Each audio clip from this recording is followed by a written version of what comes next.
Est-ce que la démocratie est en danger? J'en sais rien, en tout cas hier la scène était grave, presque sinistre. Donald Trump a prêté serment au Capitole, entouré de figures de la droite populiste et de quelques alliés milliardaires de la tech. Je rappelle que Donald Trump a été élu 2 fois président des États-Unis. Aujourd'hui, j'ai choisi le quotidien Libération pour vous parler de cet événement.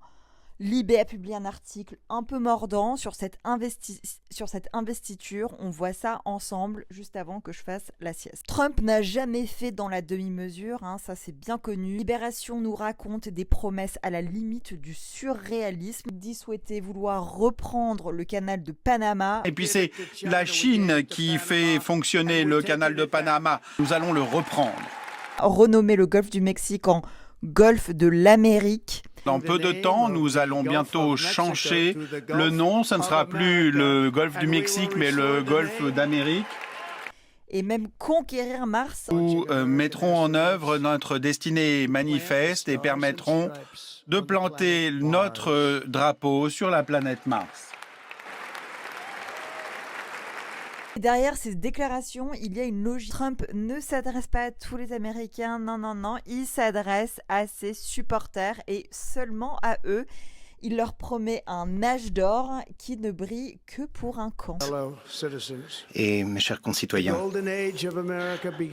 l'âge d'or de l'Amérique commence. L'article décrit Washington, donc la ville aux États-Unis, comme une ville gelée, désertée, avec des rues clairsemées où flottent quelques casquettes rouges MAGA, les fameux Make America Great Again. Ce n'est pas une célébration nationale, non, c'est une démonstration de force. Les images sont marquantes, un Capitole à peine rempli, des invités triés sur le volet et des figures comme Giorgia Meloni ou Elon Musk au premier rang.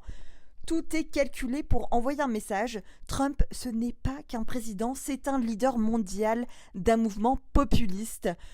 Ce qui se passe aux États-Unis ne reste jamais là-bas, les gars. Libération ne se contente pas de raconter une investiture, il capte un moment charnière. Trump ne revient pas pour gouverner, il revient pour marquer. Cet article est très intéressant en ce sens parce qu'il nous fait réfléchir sur ce qu'est devenu Trump et peut-être sur ce qu'est devenu la démocratie. Ça me rappelle d'ailleurs le discours de Biden lors de son discours d'adieu, où il mettait en garde contre les dangers d'une oligarchie. Je vous ferai une petite vidéo là-dessus parce que c'était quand même intéressant. Alors lisez cet article, lisez Libé. Pas pour comprendre Trump, non, mais pour comprendre ce qu'il représente et posez-vous la question, quel impact ça peut avoir sur nous? Parce qu'il y en aura. Allez, bonne nuit. Thank you very much. Thank you.